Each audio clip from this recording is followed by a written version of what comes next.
What's up, guys? In this video, I want to work through the exact same problem of simplifying a trigonometric identity in two different ways. I want to first approach it as a beginner student, giving you some strategies that you can use for almost any type of identity you're working on. But then I want to give you some more advanced strategies. If you have worked through some problems and you want to maybe shorten the time that it's going to take you to simplify or verify the identity, I'm going to explain to you and work through exactly what I look for to be able to determine which strategy to use. So let's go and work through the basic strategy that that most students that are just kind of learning simplifying identities and getting used to this would probably apply. You might not know what to do here. And if you're kind of looking like tangent and secant, I'm familiar with things in terms of sines and cosines. So a common piece of advice that we give to students, myself included, would be if you're kind of stuck, you don't know what to do, then convert everything to sines and cosines. And there's nothing wrong with this advice, but you're going to see it's going to take a little bit more work, in my opinion, than it needs to. So I'll go and rewrite tangent using the quotient identity as a sine squared of x divided by a cosine squared of x. And then my denominator here, I'm going to rewrite secant as 1 over a cosine of x minus 1. Now the problem here is if I'm trying to simplify this, I need to combine a 1 divided by cosine of x with a 1. So what I need to do is get a common denominator. So to do that, I'm going to rewrite this over 1. I'm going to say I need to multiply by cosine of x in the numerator as well as in the denominator. So my numerator is staying the same, right? I have a sine squared of x divided by a cosine squared of x. And then over here, I'm just going to have, let's see, that's going to be a 1 minus a cosine of x divided by a cosine of x. All right, so now I have this complex fraction, right? I have a fraction being divided by another fraction. So if you remember, when you have a fraction divided by another fraction, you can rewrite that as a product, right? Basically what you're doing is you just multiply it by the reciprocal. So, and you can see why that works, because when I multiply by the reciprocal of my denominator, you can see that this is now all going to go to 1. So now this whole denominator has been, we can rewrite as 1. And then over here, I have a cosine of x divided by a 1 minus a cosine of x. Now, the cool thing about multiplying fractions, ladies and gentlemen, is we can apply the division property across the product. I don't have to multiply this all as one fraction. I can already instantly go ahead and simplify this. Over here, I have a cosine of x divided by cosine squared. Remember, cosine squared of x means cosine of x times cosine of x. So I can divide out one of those and divide out one of those. If you're kind of a little bit confused, let me just write it this way. Cosine of x divided by cosine squared of x. That's the same thing as cosine of x divided by a cosine of x times a cosine of x, right? So you can see those are going to divide out since it's separated by multiplication. So I'm still going to have one cosine of x here in my denominator. Now let's go and write what we have left. I have a sine squared of x. So sine squared of x divided by a cosine of x times a 1 minus a cosine of x. What do we do here? Well, you can see my denominator is cosines. My my numerator is sines. And one thing that you should know is the relationship between sines and cosines is your Pythagorean identity.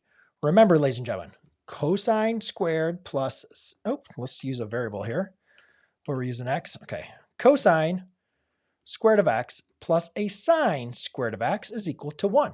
So I can say a sine squared of x is equal to a 1 minus a cosine squared of x, right? Because if you just subtract the cosine to the other side, you get a 1 minus a cosine squared. Furthermore, this is in the form of difference of two squares, a squared minus b squared. So I can rewrite this as a 1 minus a cosine of x times a 1 plus a cosine of x. This is very important. Why would I want to do this? Well, let's go and see. If I rewrite a sine squared, not just as a 1 minus cosine squared of x, but if I rewrite it as a 1 minus cosine of x times a 1 plus a cosine of x, and I divide that by a cosine of x times a 1 minus cosine of x, now, since these terms are separated by multiplication, I can go ahead and divide them out. I can apply the division property across multiplication. So what's going to happen here? Those are going to divide out. I'm now going to be left with a 1 plus a cosine of x divided by cosine of x.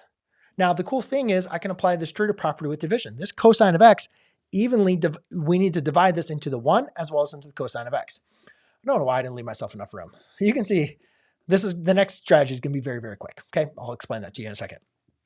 So anyways, let's just kind of break this down because again, I'm working as a beginner. So I can rewrite this as a 1 over cosine of x plus cosine of x, or let's just write it like this, cosine of x divided by a cosine of x. 1 over cosine of x using the reciprocal identity is going to be a secant of x, and that's going to be plus 1. There you go, ladies and gentlemen. That is the simplified version. Nothing wrong with it, but you can see converting the sines and cosines got us to where we wanted to go. It just took a little bit of work, right? So let's go and see, is there maybe an advanced strategy? Or something else that we can look for on this? And indeed, ladies and gentlemen, there is. It all comes into knowing your relationships with your identities. So the one thing I mentioned in my formula sheet that you can download down below for free, or that you should have in your textbook or from your teacher, is going to be sine squared of x plus a cosine squared of x is equal to 1. That's the most famous trigonometric identity you should know. You should know how sines and cosines are related to each other. When you're working through an identity with sines and cosines, you always want to, always think and look for opportunities to use these. But that's not it. That's not the only relationships. So what we could do, if we wanted to create another trigonometric identity, you can divide all the terms by sine or divide all the terms by cosine. Now, for this case, I'm going to divide everything by a cosine squared of x. Okay? And by doing that, what I'm going to do is I'm going to create another Pythagorean identity. Sine squared over cosine squared is going to give me a tangent squared of x. Cosine squared divided by cosine squared is going to give me a positive 1. And that is equal to a secant. Plus 1 is equal to a 1 over cosine squared, which is going to be a secant squared of x.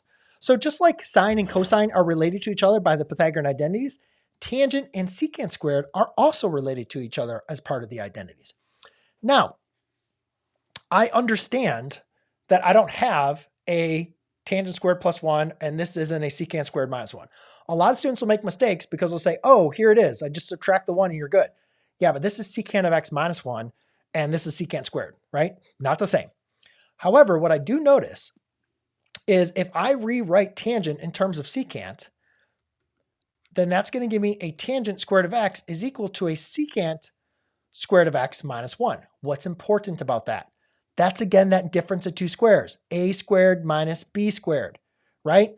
So if immediately when I see this, I say, oh, I can rewrite this as a secant squared of x minus 1, which again, I can factor now using the difference of two squares as a secant of x minus 1 times a secant of x plus 1. So now as I say, nope, that's not going to work. Nope, that's not going to work. Hey, this is exactly what I want.